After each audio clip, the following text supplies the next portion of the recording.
20 years ago, 15 years ago, you would have probably said I'm a confident person, but I was operating in an environment that I was very familiar with. I was used to, I was comfortable in. I knew what to do to improve. And that world for me till I was 27 was athletics. And when I was told, like a lot of athletes, you can no longer do that, you're done. And I had to move on. I was suddenly in an unfamiliar environment and I wasn't as confident. And that was the most difficult part of the transition. But I think that that's what leaders face.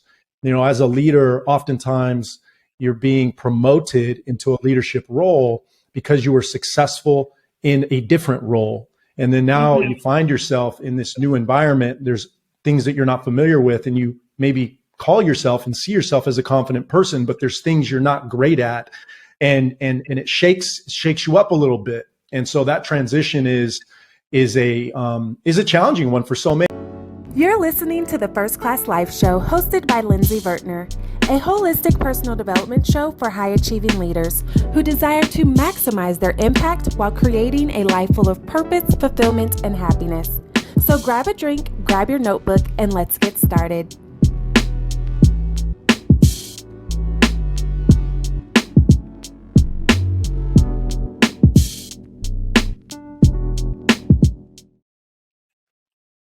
Hey, First Class family. Welcome back to another episode of the First Class Life Show with your host, Lindsey Vertner. That is me. And I'm super excited about today's guest all the way in Estonia, Mr. Nick Connor. And listen, y'all, we've been connected on these internet streets for quite some time, and he is just a ball of joy every time I see him on my timeline. So I know that he has great knowledge to share with not only me, but you tuned in right now. So you know how we do. We are just going to hop right into the discussion because you're a busy, high-achieving leader. You're out there maximizing your impact and creating a life full of purpose, fulfillment, and happiness. So let's get right to it. Hey, Nick. Hey, Lindsey, excited to be here. Let's dive in. Let's create some value for these people. So first off, I need you to peel back the curtains and tell us, who is Nick Connor really? Like, give us the good tea, give us the juice. Man, you know what? It's crazy because it's evolving so much right now. It's such an exciting time to be in this space, being a speaker and an author and a coach. I'm a new father. I'm a husband. And as you mentioned, I live over here in Estonia, which if you're like me, when my wife told me she was from Australia, when we met at a speaking engagement in Nashville, Tennessee, and I walked up to her because I was like, that's for me. She's the one. And she said, I knew right away, but when she said Estonia, I had to lie to her right off the bat because I acted like I knew where it was. And about 10 minutes later, I had to Google, where in the world is Estonia? So we're situated up here right below Finland, on the Baltic Sea and on the border of Russia. And so as many of you know that are listening, as we record this, there's a lot of crazy stuff happening in this region. But, you know, I feel blessed to be able to impact lives virtually from a place like Estonia. And this has been a calling that's been on my life since I transitioned from a previous life as an athlete. And so all of those things kind of maybe will inform you on who I am. I'm just up here trying to impact lives in the Eastern Europe right now. Listen, can we just take a moment and appreciate you knew what you wanted and you went after it? Like, okay, that's for me. All right. 100%. I knew. And what's crazy is, there's so many cliches that, especially early on in my life, I used to be the guy that didn't want to believe in the cliches.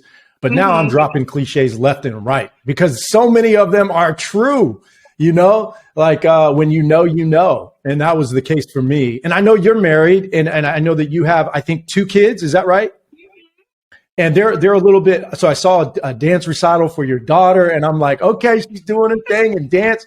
And so, as a new parent, I look at other people who have kids and there's another cliche. It's like, you don't know love until you have your own kid. And that's a cliche that now I understand. So really fortunate that a lot of the cliches I'm experiencing in my life are positive ones.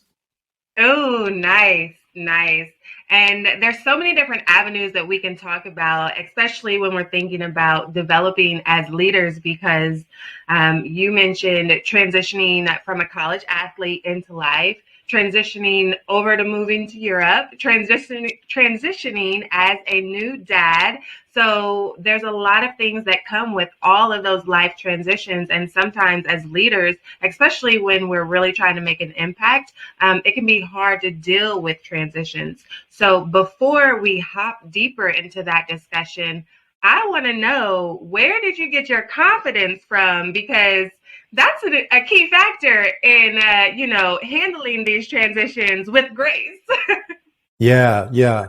And I did it for a long time without so much grace and just pure grit and what I call conditional confidence. And I think confidence is a journey that we all go through just like anything else. And we show up in different situations with different types of confidence. And for me, early on, my confidence was very, very conditional. If you would have met me, 20 years ago, 15 years ago, you would have probably said I'm a confident person, but I was operating in an environment that I was very familiar with. I was used to, I was comfortable in.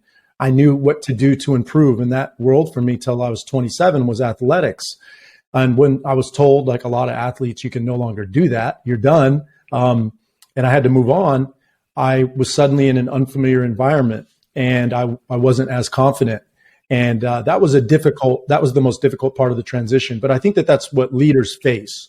As a leader, oftentimes you're being promoted into a leadership role because you were successful in a different role. And then now you find yourself in this new environment. There's things that you're not familiar with, and you maybe call yourself and see yourself as a confident person, but there's things you're not great at. And it shakes you up a little bit. And so that transition is a challenging one for so many. And wow, right now, so many people are making that transition, right, Lindsey, with the great resignation that's happening in the country, in the U.S. specifically. So yeah, it's confidence is seasonal. It's always evolving. And for so many people, I think it's conditional upon what their comfort zone. I love that you said that, conditional confidence, because oftentimes we can get tied up in the titles that we have. And if we lose one of those titles, then all hell may break loose. Yeah, for sure. So what was that journey like? You said you were this athlete, and then you got thrust into life, and that title was gone because you couldn't play sports anymore. How did that impact you? Did you have any sense of loss of identity or anything like that? Yeah, I mean, the identity piece, I mean, that's exactly what it was. It was reshaping my identity, both from having that title removed as athlete, some of the status that was involved in that, competing at the D1 level and then making it to minor league baseball, and then also just being young and immature and trying to figure out how to become a man and all of those things. So my identity, whether or not I was transitioning from sports, was always going to be evolving at that age, right? This is 27 to 30. But you know what I lacked, Lindsey? I lacked belief in something bigger than myself. And when I think about my journey, the thing that grounded me the most, and I think that this is so important for every leader, is that belief in something bigger than yourself, whatever that is. For me, it's God. But that really has shaped my identity. And I'm so grateful to have been introduced to that by a mentor of mine, who's like a brother now, because that's really changed everything for me.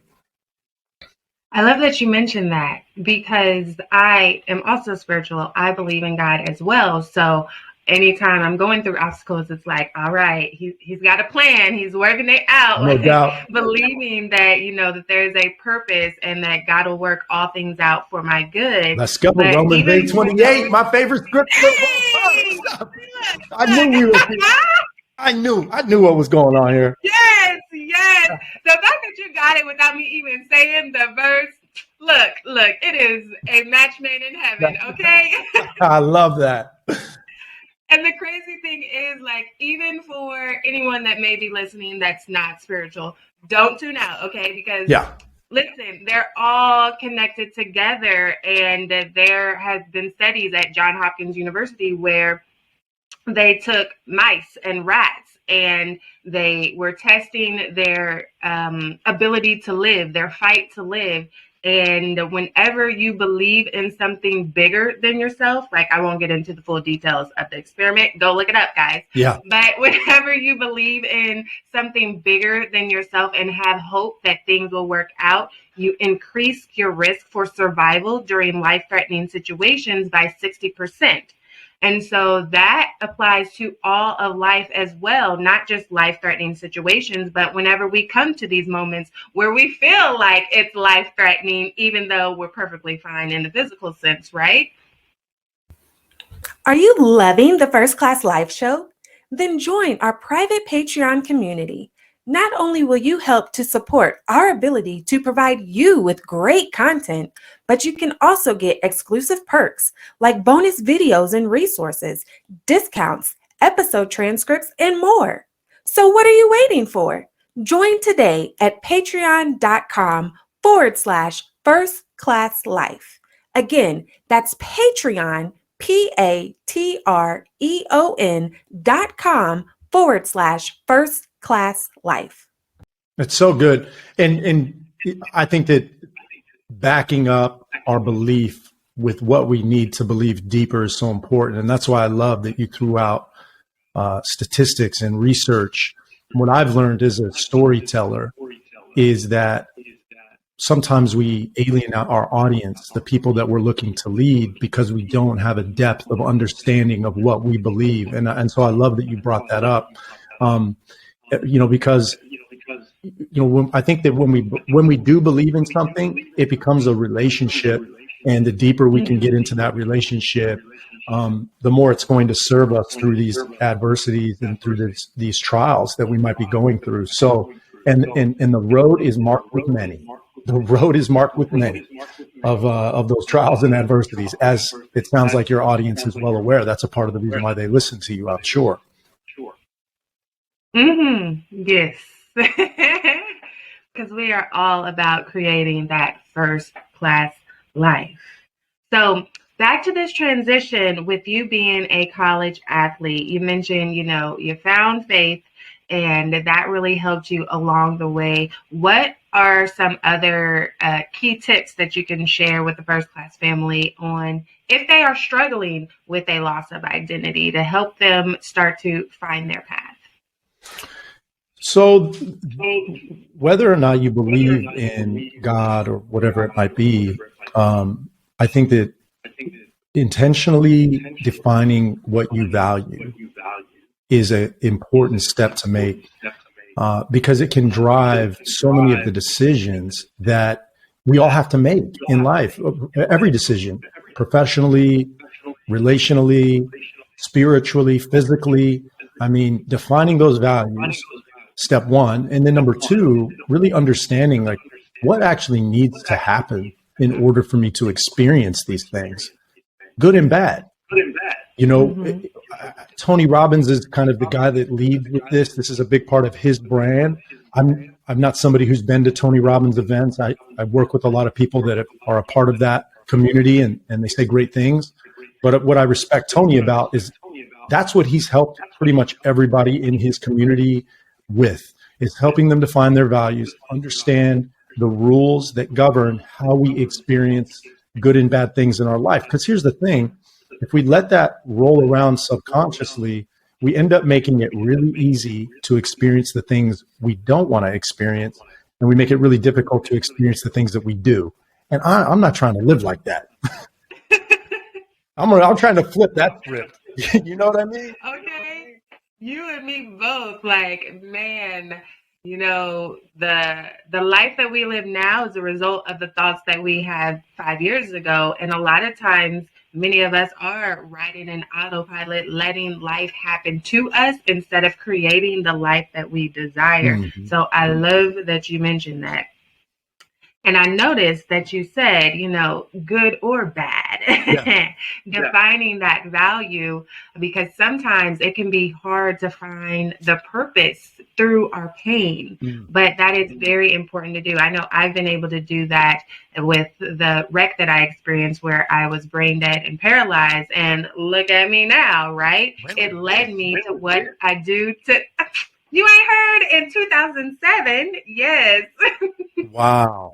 We'll have to chat because this is all about you today. But in 2007, I was brain dead and paralyzed after a fatal car wreck, and I made a full recovery. But a lot of that was my mindset, and the journey that I went on is actually the foundation of everything I do today. It's the foundation of First Class Life, which we're going to talk about in just a little bit. And so I was able to find the purpose through that pain. And I know that you've had some painful experiences in your life as well that led you to what you do today. Would you mind sharing? Yeah. So in 2007, I had finally gotten a bit of momentum in my speaking business. I was building a bit of a brand, working with inner city Title I schools in the US. Title I is a funding program for schools where 70% of the kids are on free and reduced lunch. That's one of the criteria. And so I was speaking at a big event in San Antonio, Texas, biggest event of my career. I was on the way to the airport and I got a call from my little sister. And she said, "Nick, Dad needs our help." And she shared with me in that moment that he was addicted to heroin, which was crazy. I mean, many of us many of the people I come across have experienced a parent with an addiction. And so I had that growing up, but it wasn't heroin. He was addicted to alcohol. And so when I found out he was addicted to heroin, I felt called to help him. And this is at a time when I was just starting my business financially. I was still building kind of my foundation. And so it was a big decision that I made. And he came to live with me. And over those 12 months, I got to know him as a man. I got to,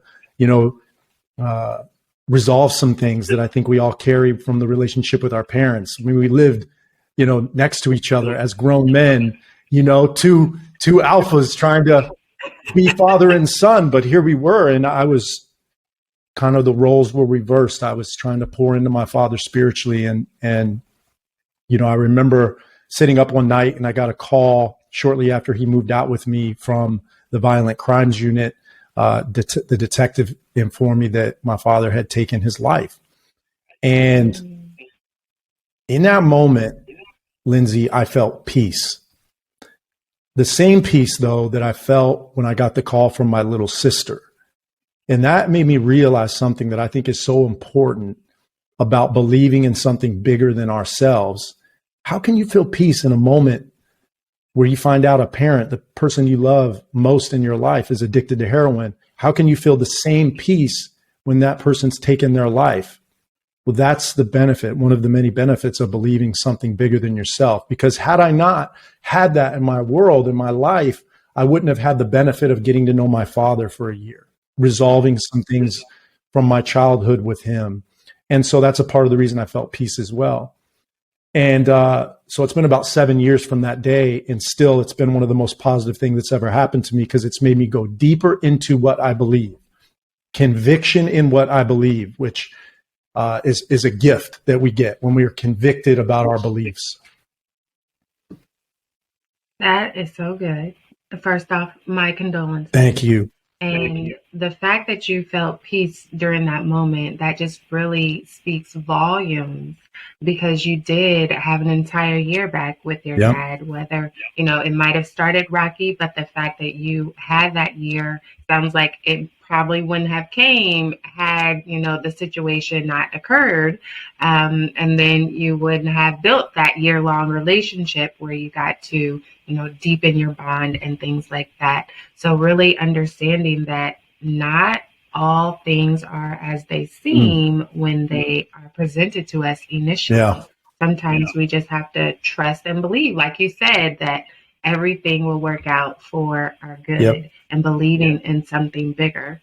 So for anyone that may be listening right now, what would you say is a key advice to help them? Because I know that's not easy for everyone to be at peace during a, quote, traumatic, well, not, you didn't say traumatic, but Sure. air quotes, traumatic experience like that.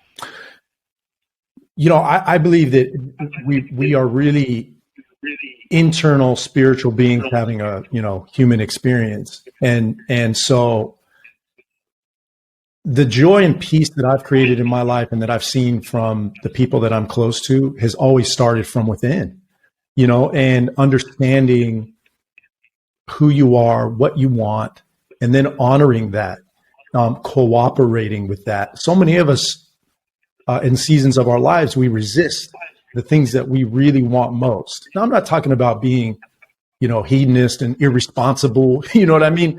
I'm still talking about being responsible and taking care of responsibilities, but at the same time, honoring what it is that we want. And I think this is especially true when we're trying to lead a household, potentially, certainly employees, team members. When we're looking to lead and pour into other people, sometimes there's a conflict, right? Because it's like, here's what I want, but I'm in this leadership position. And so I need to kind of put my needs, down. I need to, kind of push them down so I can be something I need to be to other people. But I don't think that works. I think that we have to take care of who we are, what we need, so we can overflow with the great things that we're capable of giving to other people. And a lot of people are getting that twisted right now. They're trying to give too much to other people, and they're walking around as empty vessels. And it just doesn't work, Lindsey. We don't have the energy and capacity for that. We don't. Exactly. Yes. So, Nick, this is so good. Okay. We're vibing. We don't have the energy and capacity for that. It makes me think of the self-care aspect because, we like to think that, I got to put my kids first. That's especially true for parents, is that I got to put my kids first. And then society makes us feel like if we don't put our kids first, then we're selfish and we're a neglectful parent. But in actuality, we have to put ourselves first so that we can be present and fully attentive for our kids. Because if we don't, we end up, going through depression or anxiety or being suicidal because we've built up all of these things where we've been running on E. And eventually, let's use a car, for example. Eventually, if you keep your car on E, it's not going to run That's anymore. right. So you got to keep it filled up with gas. And so self-care comes into play to fill us up with gas so that we can serve who we're meant to serve, whether that's our kids or, clients or employees or spectators at a sports event. Yeah. What are some ways that you practice self-care? I get into rooms. And that's why I'm excited to hear that you're going to be doing an event yourself, a live event. Thank goodness for live events being back. I'm the type that I've recognized, and I think you'll probably relate to this, Lindsey, like I get fueled and fired up by being in the energy of a live room with the right people.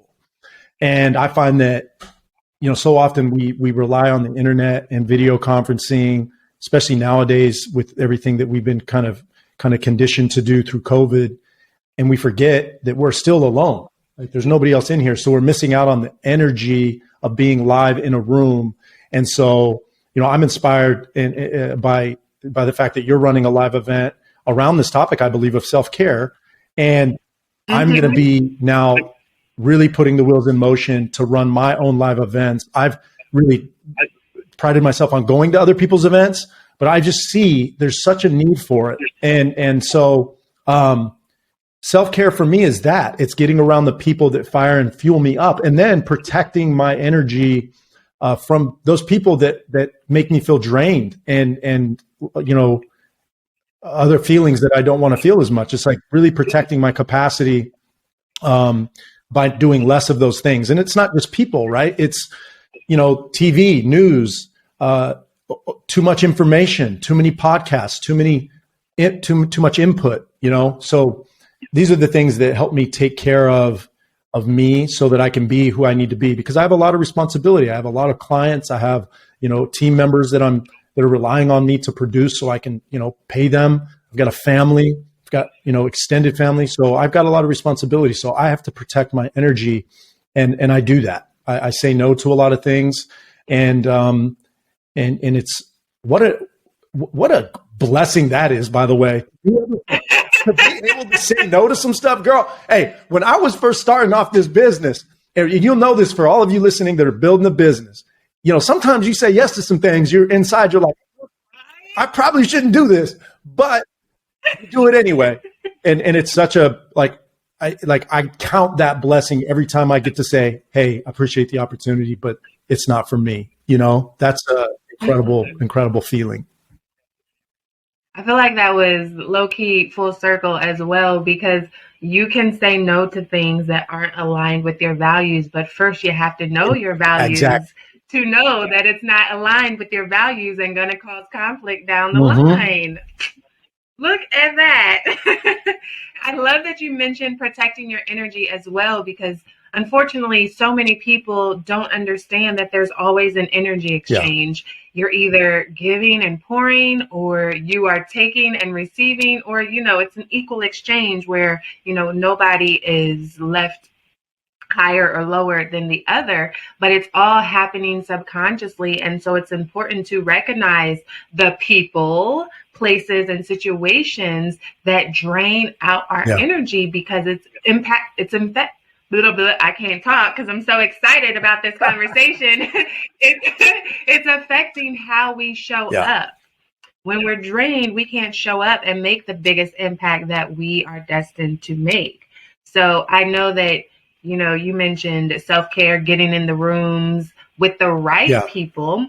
So what happens whenever you find yourself around somebody that's not really your cup of tea, not your energy, very draining, whatever it is that it may be? How do you remove yourself from that situation or protect your energy from that situation? I dropped the need for being interesting and just decided to get interested. All right. And what that helps me do is just show up and love people, and I'm not perfect at it, but I try to not judge somebody. I'm assessing if this is somebody that I want to, pursue some type of a relationship with at all times, because I believe in cooperation, collaboration, all right, and community. I believe in those things. But sometimes, right away, like, this isn't the person for me. And so, but look, I had a lot of people looking at me like that when I was getting into rooms I had no business being in.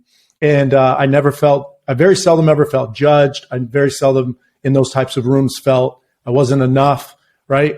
For their reasons. They never made me feel that way. I might have felt that way because I was going through some transitions. So I try to show up like that, Lindsey. I try to give people my time and attention, even if it's for 2 or 3 minutes, and be present. And I hope that that's something that people feel, no matter who they are, when they're around me. Because look, when you're a leader, when you are in a position of influence and you want to make an impact, especially if you're trying to make an income with it, I believe that's a responsibility that we have, is to help people feel that they matter, and to give them the benefit of our presence and attention, because we got people paying us for that. Right. and so if we can impart that, it's not a strategy, but it's a strategy. It's something people are going to remember you for. And if you can learn how to do what we're talking about right now as a leader, this is what, Bill Clinton, whether you like him or not, this is really what he's known for more than being a president, is how he makes the person he's shaking hands with in the front row of a speech feel like they're the only person in the room. That's something that he's cultivated that served him well in his trajectory. Again, I'm not endorsing Bill Clinton, but I'm endorsing the skill of helping people feel your presence. And I think that's such a great skill to cultivate if you want to have more impact and be a great leader. That is so true, because, people remember how you make them feel more than what you said to them. Yes, right? so true. It's like, you made me feel amazing. I want more of you, or I want to share what you gave to me with someone Mm-hmm. else. Like a ripple Yeah, effect. it's true. It really is. Really is. I love that. Such a good conversation. Looking for amazing products to help boost your first class lifestyle? Then head over to firstclasslifeshop.com, where you can treat yourself to personal development books and workbooks, lifestyle affirmation cards, adult coloring books, mugs, notebooks, hoodies, t-shirts, leggings, and more. All products were designed to help you master your mindset, walk in your purpose, and live your first class life because you deserve it. So treat yourself today at firstclasslifeshop.com. Again, that's firstclasslifeshop.com. Well, I think that this is a good time to play a little game if you are down. I'm open to game. I love games. Yes, I'm gonna get my glove. I'm ready for the game. Oh, okay. Got the glove. All right. Let me see what I can toss you underhand, overhand. Throw it my way.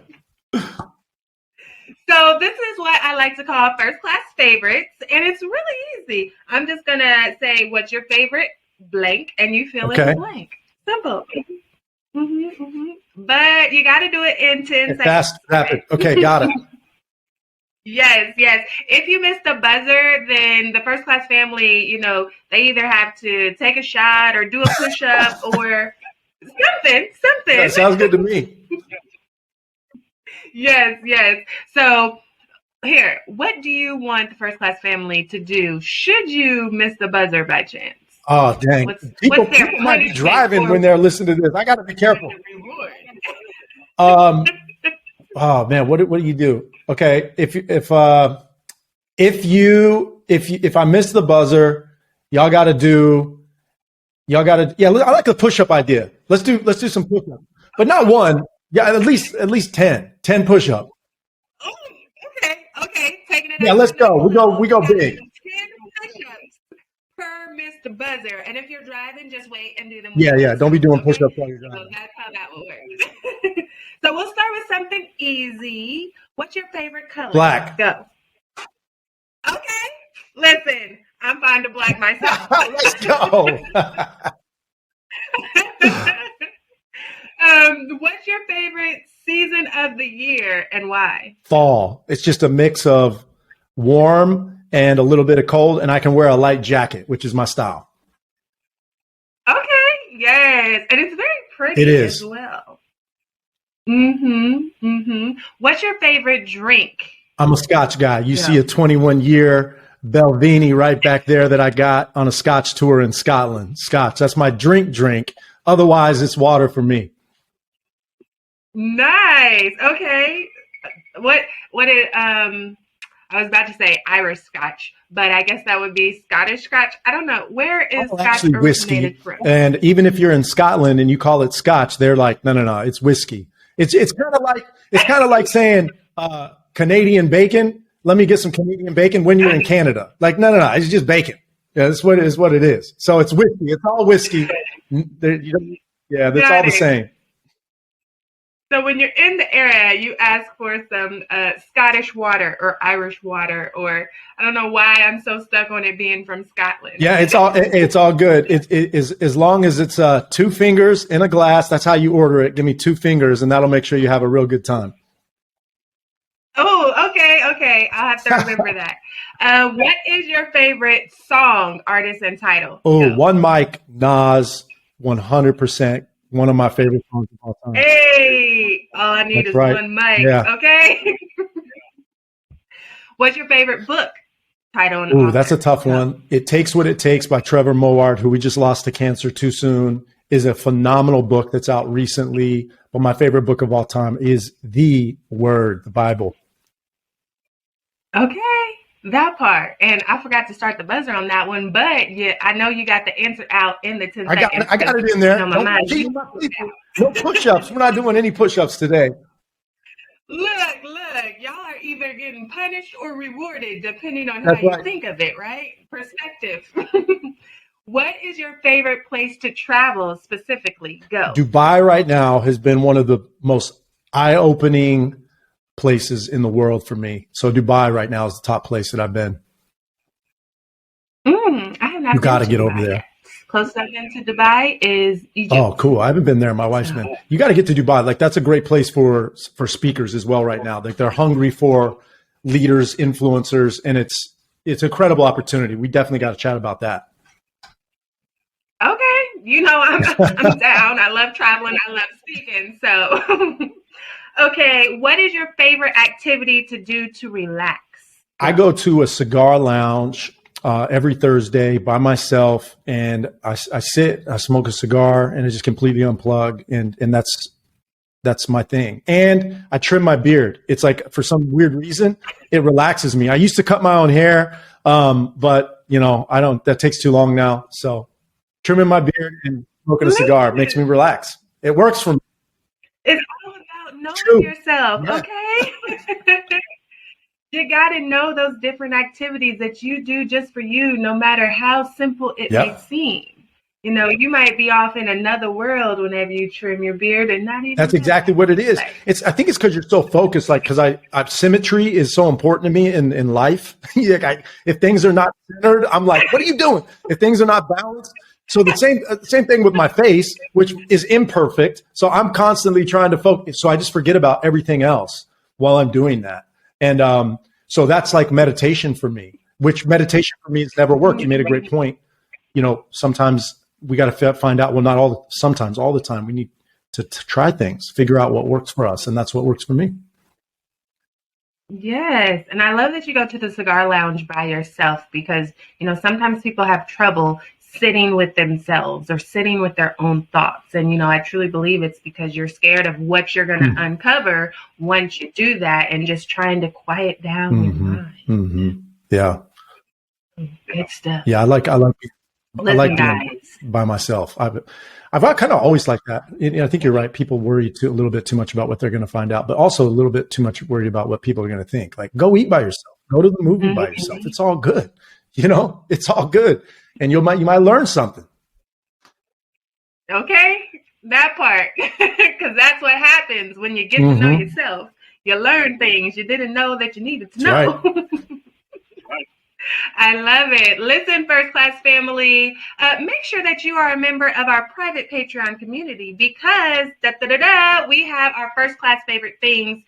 Nice, uniquely curated list created by all of our phenomenal guests, such as this. It has your book list, your song playlist, places to travel, because we're all about traveling, experiencing the world as a form of self-care, and relaxing activities. So in case you need to do some self-care, which you do, while you're not traveling. So you can find that beautiful First Class favorite things, like Oprah has her favorite things. This is cool. We got our favorite things. Yes, find that in our private Patreon community. Just click the link in the show notes and you can get access to that, plus a lot more bonus content and footage as well. So let's get back to this discussion because it's so good. I don't want it to end. Let's talk about what it means to live a first class life.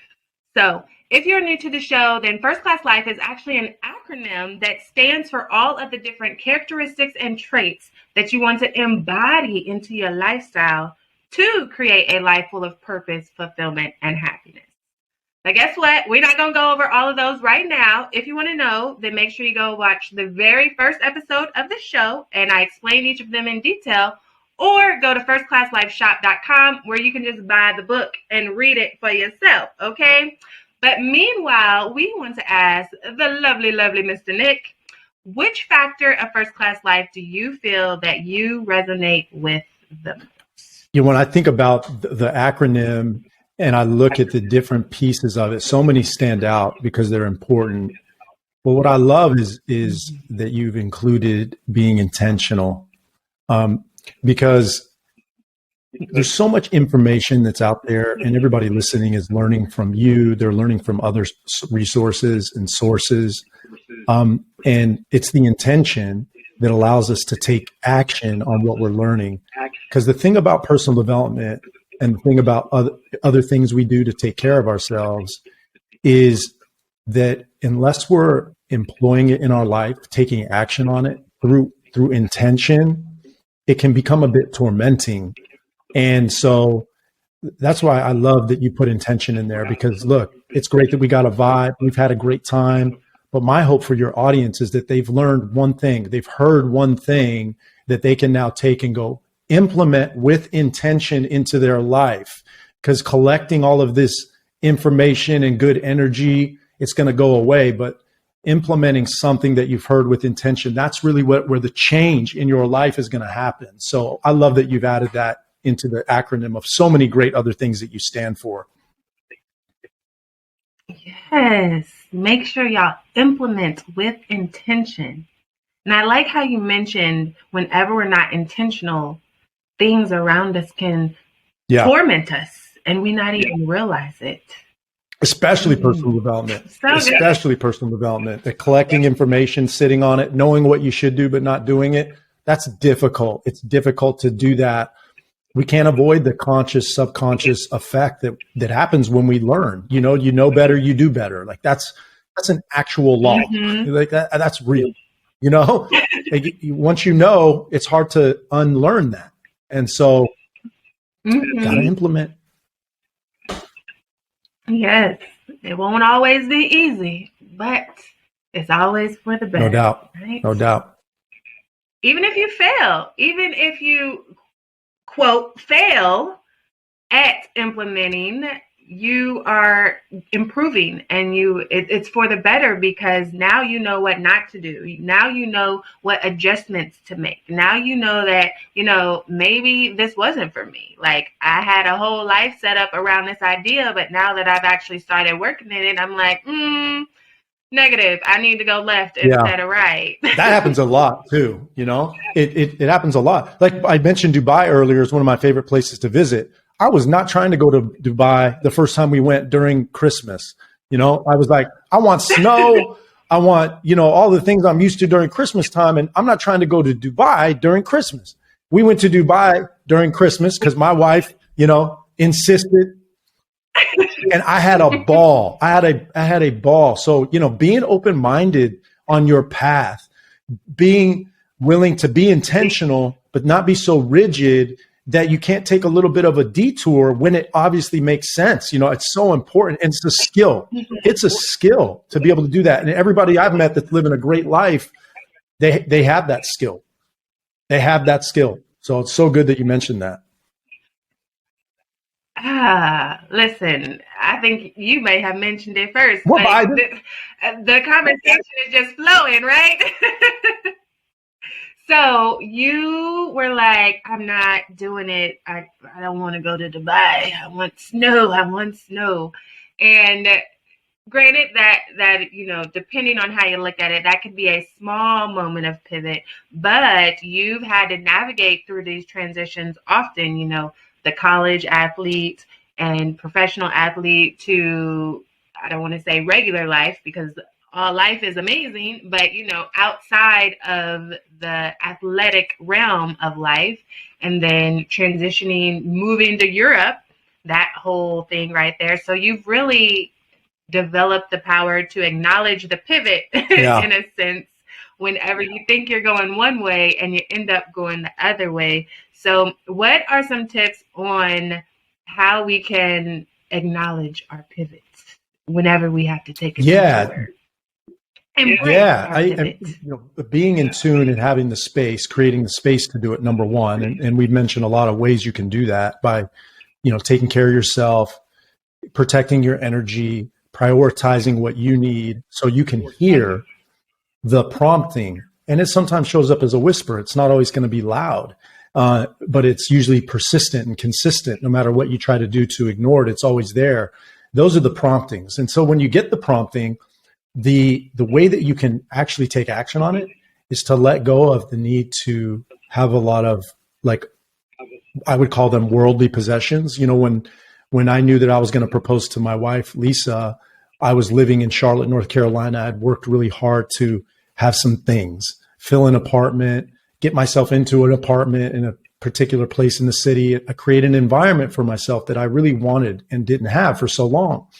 And because I had prioritized family in my life, Lindsey, I knew that as soon as I was making a decision to leave, to come to Europe, to marry Lisa, that we were probably going to stay here. And because I had reached a point in my life where I required material things less, I got them and it was great. And there's nothing wrong with that, but I didn't need them. I wanted them. I didn't need them. And so my priority was family. So I did what I needed to do. I sold a lot of things. I gave a lot of things away, and I let go of the attachment. And I think that what so many people are doing in their life is they're taking on these responsibilities that keep them from being able to move freely and pivot. You know, the mortgage, overextending themselves with credit, just, you know, trying to keep up with the Joneses, so to speak. And because of that, they get a little handcuffed when it comes time to pursuing what they really want. And so that's why I encourage people, just look, addition by subtraction. You know, responsibility is a good thing, but take responsibility on that you really want so that you can be constantly making forward progress to your vision and eliminate the things that you don't really want. You know what? Like, do we really need the extra cable, a subscription? Do we really need Hulu and Netflix? Little decisions like that help us minimize our responsibility, our commitments, so we can make decisions quickly when we feel those promptings. I love that you said that. Addition by subtraction. That's a 6-figure, 7-figure revenue swing. If you own a business, if you're an entrepreneur specifically, but in any area of life that you could quantify in maybe a different way. Like, you know, for my clients, you know, I help them, you know, create more wealth in their business. And one of the things that I talk about are 6-figure, 7-figure revenue leaks, things that we're doing that are costing us massive amounts of income in our business and in our life. And so addition by subtraction is the starting point to fix those. You know, usually the big growth that we have is not by adding new things, it's by removing things that are keeping us weighed down. And so that's a massive takeaway. If you walk away with that one thing and you implement it, that's going to create massive change in your life in a very short amount of time. You'll feel it. Do you want to be surrounded by other high-achieving women who are working on their goals just like you? Are you looking for your circle that's passionate about their own growth yet still wants to see you shine? Do you desire to be supported through collaborations and connections instead of competition? Then Cowork and Chill is your place to be. Cowork and Chill is a hybrid of virtual co-working and virtual networking. It's a community of women who are striving to build living legacies. This is the space to create meaningful relationships with other equally yoked women where you're being poured into just as much as you pour out. So if you're looking for your crew for supportive accountability, then sign up today at coworkandchill.com. That's COWORKANDCHILL, coworkandchill.com. Yeah, and you will feel it, because even thinking about when we take on too many things, how we can, you know, start to carry it in our shoulders. And it's like we've got the weight of the world on top of us. And then when we release some things and let it go, I just had this conversation with the client the other day about, they were also a believer, and having them, you know, let go and let God. You know, we've heard that phrase before. Just the sense of relief that you will have when you let some things go. So I love that you mentioned that.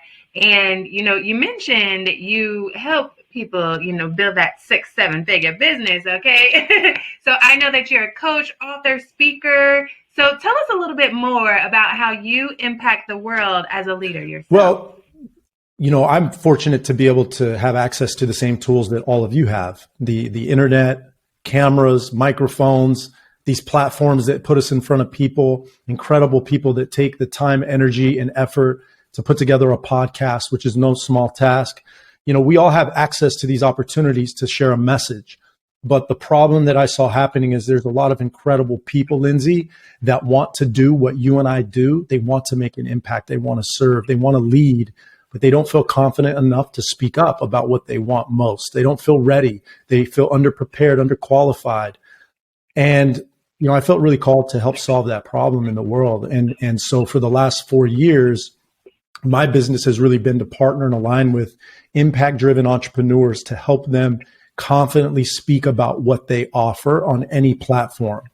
And it's so incredible when you see somebody step into the calling that they have on their life. And make no mistake about it, everybody listening might not have the calling you have, Lindsey, or the calling I have to be a speaker, a coach, an author, all of those things, but we all have that thing. And being able to just see somebody, help somebody in my ways that I do, step into that and just start.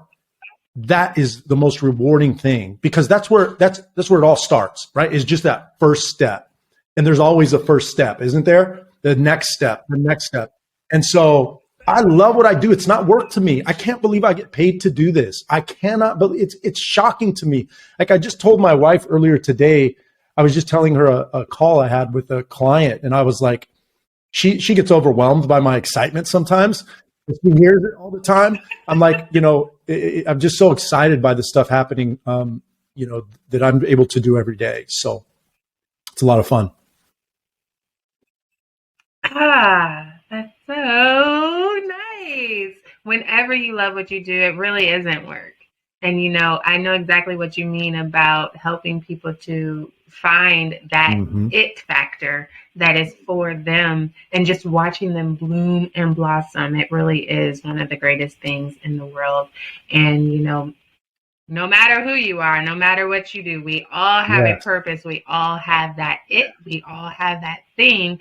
And so sometimes you just need somebody to help you figure out what it is, So I love the work that you're doing. Do you have any services or products or anything for the First Class family? Like if they wanted to work with you, or if they wanted to come to your upcoming live event that you are planning? Yeah, no matter what you do, if you want to be a leader, I think that there's number one, there's certain beliefs that you must adopt. There's certain behaviors, skills that we need to cultivate and develop. And then there's certain boundaries, right? There's structure that we need to create for ourselves and then for the people that we're influencing. And so, nickconnor.com is the best place to get the most recent resource that I have to just help you confidently speak up about who you are and what you do, whether you're a coach, speaker, author or not. If you're a leader, that will be a great resource for you. It's a 3-part video series, and I'm happy to share that. And then if there are anybody that sounded weird. I don't know if that makes sense. If any of you are looking to get booked on podcast, if you think to yourself when you're listening to Lindsey and you're part of this First Class community and you're thinking, I would love to be on podcasts. I put together a tool or a mini course that I gave away at an event I spoke at last night. If anybody wants to get booked for that, it's a really valuable thing I put together. And it's what I call the priority podcast pitch, because again, so many people want to get booked on podcasts, but they don't speak up and approach podcast hosts like yourself because they don't feel like they're ready. And so it's something that if you have a small list, if you don't feel like you're ready to get on the podcast you really want to approach, I definitely encourage you to download this mini course. It's completely free. All of these resources are free. But we can link that up maybe for them, Lindsey, if they do have a desire to do something similar to what you and I are doing. That's a great resource there. Mm-hmm. Yes. Mention that site one more time. It's nickconnor.com, CONNOR.com. There's a resource there. And then nickconnor.com/podcast. And my team linked that up with a capital P. So make sure you put capital P in podcast so that you get it. Now I can't change it because I offered it last night with a capital P. So I don't want to mess up the link. So it's nickconnor.com/podcast with a capital P, and you'll get access to that course. Nice. And is it podcast singular or plural? Singular. Nice. Don't worry, guys. We will have all of that info in the show notes for you, okay? So make sure you check it out so then you can just clink it. And it's funny because for a second I was like, what is singular? What is plural? I was like, good Lord, am I really out of touch? Like, yeah, but it's that's great that you're linking it up for them.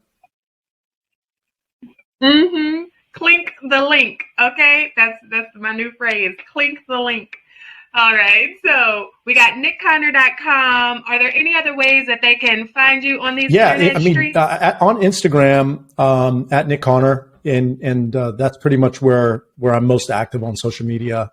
And what I love is if you got some value out of this, what I would love for you to do right now is take a screenshot of this and go to your stories on Instagram, tag Lindsey, tag me, tag the show, and share that with your community, because what Lindsey's doing here for all of you is so valuable. It's no small task to put together podcasts like this. It's a massive amount of effort, and she's so professional. It's been really a joy, Lindsey, to go through your process. I've learned about podcast guesting, podcast hosting from your process. You've got the details dialed in. And so anyway, share this with your community. Tell us what you're inspired by today. And just by taking that action, just being intentional and taking action on that, that's going to help you retain what you just learned here today. Oh, I love it. I love it. Listen, y'all have to connect with the Nick Connor, okay? CONNOR, not ER. FYI. Thank you for being a phenomenal guest. Do you have any final words of advice on how we can create our first class? The hardest person to convince is yourself. Convince yourself first.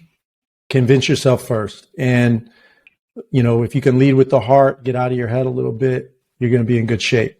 You're going to be in good shape. And I wish all of you the best. It's been an honor to have a chance to speak into your life.